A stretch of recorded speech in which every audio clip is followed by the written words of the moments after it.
Kendrick Lamar's GNX album is projected to take one spot back from Drake and PartyNextDoor after only 2 weeks.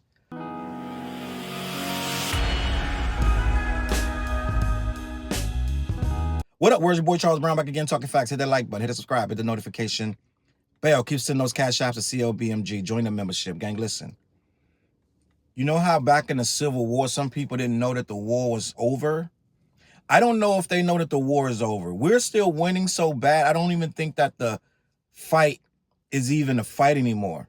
But for some reason, I keep getting these updates on my social media from these Aubrey fans who are continuously trying to narrate or spin it to make this record bigger than it is, to make it greater than it is, to make all of these songs. I can go up and just screenshot 1 million of these posts about how no matter what you say, Nokia is a hit. No matter what you say, Give Me a Hug is a hit. No matter what you say, Some Sexy Songs for You is the biggest record of the year, and it's bigger than GNX will ever be, and this is better than all. Like, it's all day, every day. They're fighting a war that is really just over, gang. I'm just going to be honest. These are these like dusty, crusty Southern soldiers who are holed up somewhere down in the South when the war was over, and they come out shooting because they think it's still a fight going on. We've already won. Kenny fans like myself, I'm just going to be honest. I didn't ask for a fight, but the fight came and we won. We already beaten the first week sales of both albums. He beat it. They're going to say, well, it wasn't Drake. It was Drake. It's Drake and PartyNextDoor, so the numbers are not. He beat whatever he dropped. He lost. All right? He lost on that front. He lost on weeks at #1 because at this point, Some Sexy Songs for You is going to only hold the #1 spot. I say 1 week, but at tops, they're going to say 2 weeks that it was up there, right? So 2 weeks, Sexy Songs for You had the #1 spot. Now it's going to lose again to an album that's, at this point, probably 15 weeks old. You can't say it's a Super Bowl bump. Super Bowl been over. So what's happening now? I'm going to tell you what I think, but I'm going to read this article and we're going to have a conversation and let these guys know the war's over. But they're going to keep fighting. They're going to fight all through this year. They're going to fight all until Drake's his solo album, whatever that's going to be called, comes out, a.k.a. Act 2. You got Act 1, according to academics. You got Act 1. That's the album with Party. Now, Act 2 is supposed to be like, it's a nuclear bomb. We're pushing the second red button. I guess this is the next red button, I guess. Well, let me read this article and we have a conversation. Chart Data and HITSDD reported on Tuesday in a post on Twitter that K-Dot's November 2024 release is set to return to #1 on the coveted chart with 92,000 units sold for the first week of March. That's 92,000 in the first week. This guy is still doing units. Now, we are going to say some of that is Super Bowl push. Let's just be honest. But I also believe that some of that is so many posts by Drake fans constantly begging their fans to stream this album and do all this and that and third to get Nokia to #1. It triggered Kendrick fans to go do the same thing. I'm just going to be honest. I think all of that noise they were making, because they make, unless you're not on social media and you don't see this, they're making an extreme amount of noise. Every time someone does a TikTok using Nokia, they got to post it all over the internet. See, it's a hit. No matter what you say, it's a hit. It's like it's they got to prove to this thing. They got to keep telling us over and over that this is a hit. They're going to talk, you know how they say manifest destiny? They're going to manifest this into hits. This is not an organic hit. This is a forced, the album dropped. None of these songs were really popping, I'm just going to be honest. And they kept forcing us that Nokia was the hit that's coming off. Fine, take the hit. No one said he was never going to make a hit, but this is really, you're really struggling to make this into a hit. And so I think a lot of that pushing is constant. That she's trying to force this into a hit. It made Kenny fans go back and be like, you know what, I'm just going to go over here and play GNX again.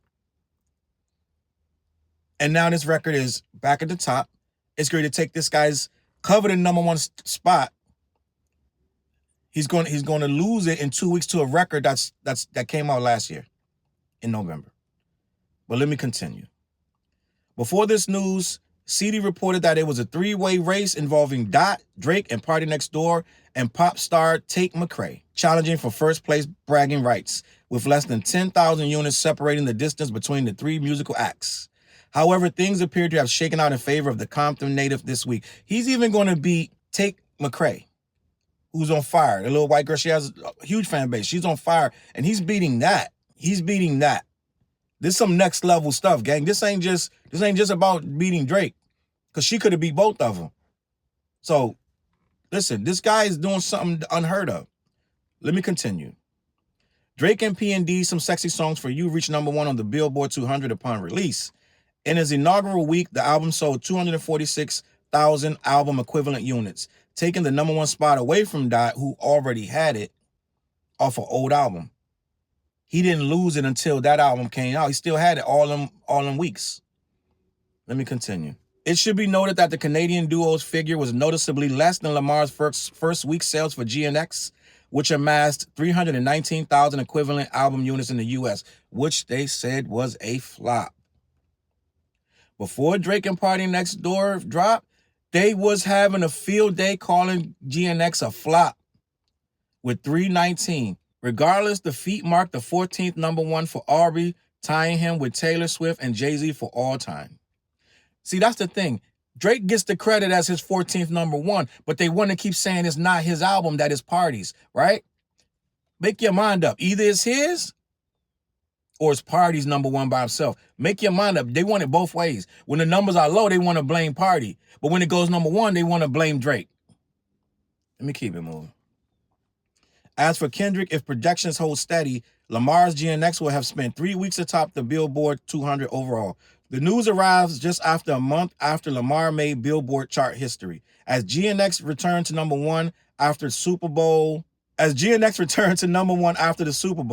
37-year-old's previous LPs Damn and Good Kid, Mad City occupied spots in the top 10 simultaneously, with number 9 and number 10 respectfully. So his old stuff started charting because people started to try to figure out who this guy was. They never heard of him or they never listened to him, and they wanted to figure out what was going on as well.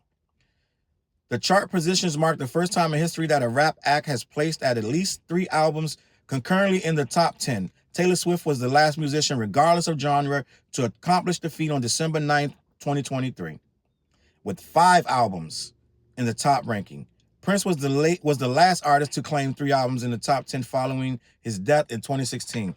Rest in peace to Prince. So what is happening is the last toy they got are these numbers, and they're clinging to it bad, gang. It's desperate. They're clinging to the slightest thing. If Nokia goes number 4, these people are going to be like, oh my God. Like, no matter what happens, it's going to be the great. I'm just going to be honest to me, and this is just me, and I'm not Drake. And I don't see Drake doing a lot of celebrating this thing. I'm just going to be honest. I see more steak videos from Drake than anything. If I'm Drake and my fans they're doing the most. They're doing the most just to eke out little small victories, and they act like they won the whole world. Like Nokia is going number 1. You know how hard they worked? They posted this thing every day. They were making TikToks. They were going, and these are all Drake fans. They were like begging each other to stream. If you got to do all of that, I'm just going to be honest, it doesn't feel like a win to me. If I'm Drake, I'm just going to bury my head and just work on my new album, because it feels like they're forcing this. It's the most forced wins I've ever seen. It's almost like embarrassing that they're always talking down on K Dot every single day, and they're trying to make it. I don't care what you say, Nokia. It always starts like that. Every single post, they're like, despite people trying to hate or the music being suppressed, it's always you're fighting against yourself because no one cares. You're fighting to make people stream stuff that they don't want to stream. People going to stream it just to hear. Why you keep saying it's so good? It's not that it's that good. It's just that you keep saying it is. So people are like, yo, why they keep talking about the song? It's the most forced, inorganic charts I've ever seen from anybody. And if I got to work day and night and getting no sleep every day, like this guy ain't even paying these people. Like, they're just all day with this, yo, go support, da-da-da-da. And it's like, yo, you're doing a lot for this song. One song you're trying to get, like, it's crazy to me. I never understood this. And if I'm the artist and my fans got to do all of that, just to break the Billboard 100, to get #1 one time for 1 week hot. The next week I'm down, 2 weeks is gone. Like, I'm like, yo, was it worth it? Like, you get the bragging rights, but it's like, yo, you kind of annoyed everybody to go listen to it. It's like, I don't know, man. I'm just going to be, it don't feel like wins to me. Meanwhile, Kendrick is effortlessly gaining new fans, selling thousands of units. He ain't even on social media. He ain't even trying. He put GNX out and you haven't heard nothing. You see, the dude came out for the Super Bowl. You haven't seen, you saw him in the college. He was in the college classroom for whatever reason. And he's working on a movie. You do not hear this guy. He doesn't ask you to stream nothing. He's not clicking like on these goofy things. He's not posting Damaris from Rory and Maul. He's not doing none of that. I don't understand it, gang. It just feels a little forced. But you know what? The war, I guess, is still on their side, and they're wiping the crust out there. They're grabbing their little 22s or whatever they got, or their rifle. They're coming out to fight this war that no one's fighting anymore. We've already won. The South has seceded. Like, we've won, gang. It's over. I don't know why they're still fighting, but every day they're trying to make you think that this is some kind of fight that they can win. They're still making posts like, yo, I don't care what no one say, but Family Matters cleared Euphoria. Like, what are we talking about? This is still the conversation? It's over. It's over. We need to move to the next stage of this thing, and I'm kind of sick of the Civil War. I'm just gonna be honest. On that note, CLBMG, let me know what you think. Hit the like button, hit subscribe, share the video. Go down in the below. There is merch. We got all kind of merch: aprons, coffee mugs, t-shirts, some dope ass hoodies. Support the channel. I'm just gonna be honest. I'm gonna catch y'all on that flip side. Peace. Look, mission impossible to drop a few lines without dropping old times when Southern Hill was still a gold mine. When pistol grips was my shit and I sold mine. When Alias was not a show and they told mine.